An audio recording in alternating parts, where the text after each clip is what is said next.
Sveiki! Šiame video mes parodysim jums du pratimus, tai yra vienas svarmenų kėlimas į viršų, kadangi mes štangos neturim, tai rodysim su svarmenimis, kėlimas į viršų, ir antrasis pratimas bus pritūpimai su svarmenimis.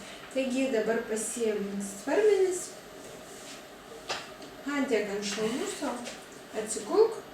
Galva turi būti viršutinė dalis, turi būti prispausta prie kilimėlio, šiek tiek žemyn dar nusileist, kad galva tam.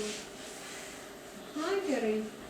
Dabar sulenkiam alkūnes, prisitrauk prie viršaus, pasukam va taip. Ir dabar įkvėpsim ir iškvėpiant kelsim į viršų svarmenis. Iškvėpiam. Įkvėpiam. Iškvėpiam, nepertempk alkūnių, labai gerai. Ir dabar nuleisk lėtai, kontroliuok judesį, alkūnės rankos turi statmenai nusileisti. Va, ir dabar statmenai nuleisk rankas. Ir dar kartą. Iškvėpk. Ir paskutinį kartą ištiesk rankas ir viskas, nuleidžiam.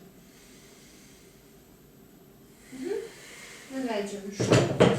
Dabar sekantis pratimas bus pritūpimai su svarmenimis. Patrauk šitą.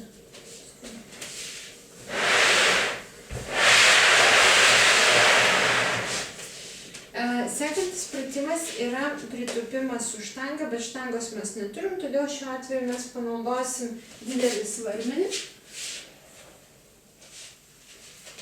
Pritūpimui su štanga yra labai svarbu pagrindinė laikysena, tai kojos turi būti šiek tiek plačiau gali būti negu pečių plotis, 10 laipsnių kampu atvestos į šonus, keliai turi būti laisvi, dubuo įtrauktas, presas irgi įtrauktas, pečiai nuleisti, imam va taip ir laikom po kaklu.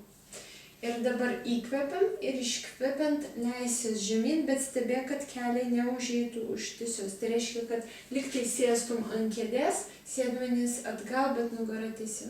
Įkvėpk ir leisk žemyn. Per žemai nenusileis, šiek tiek aukščiau, kilk į viršų. Iškvėpk. Dabar.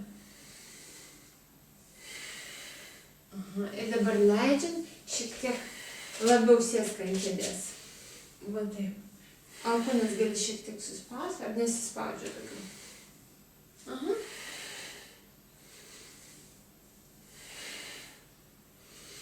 Labai gerai. Šitam pratime, gali sustoti, šitam pratime puikiai dirba tavo sėdmenys, taip pat puikiai dirba keturgalvės šlaunies, dvigalvės šlaunies, bicepsas ir be bauzda. Tai va, ačiū. Man juokinga, žinok, tau sakyti.